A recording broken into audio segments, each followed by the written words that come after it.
स्वागत आहे. आज आम्ही बनवणार आहोत हरियाणी पुलाव. हरियाणी पुलाव बनवण्यासाठी मी गाजर घेतलं आहे, शिमला मिरची घेतली आहे, फरसबी घेतली आहे, वाटाणा घेतला आहे आणि पनीर घेतलं आहे. पाण्यामध्ये ठेवलं आहे तुकडे करून छोटे छोटे.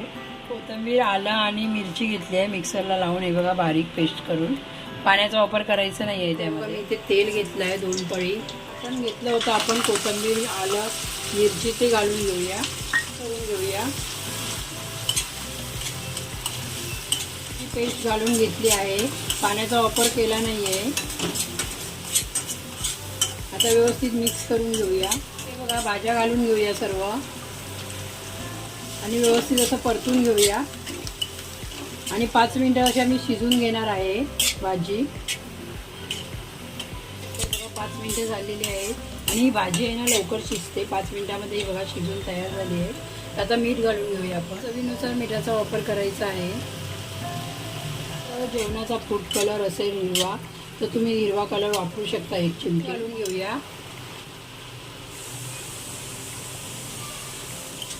हे बघा भाज्या, पनीर सर्व व्यवस्थित आपण तेलामध्ये ग्रीन मसाल्यामध्ये हिरव्या परतून घ्यायचं आहे.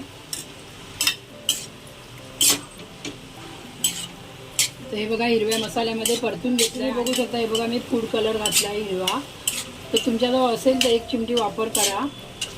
तसा बघा मी भात बनवून घेतला होता. मी बासमती तांदळाचा वापर केला आहे.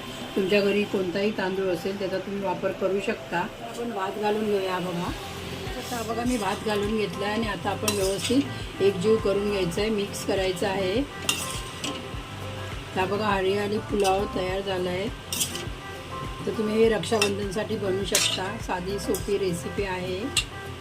बघू शकता हे बघा हरियाणी पुलाव बनवून तयार झालेला आहे आणि हा छानपैकी असा भात बनतो. तुम्ही रक्षाबंधनला बनवू शकता आणि लवकर होणारी रेसिपी आहे. आपल्याजवळ भात बनवलेला तयार असेल तर भाज्या पटापट आपण कापून बनवू शकतो. माझी रेसिपी जर तुम्हाला आवडली असेल तर माझ्या चॅनलला सबस्क्राईब करा, लाईक करा, जास्तीत जास्त शेअर करा.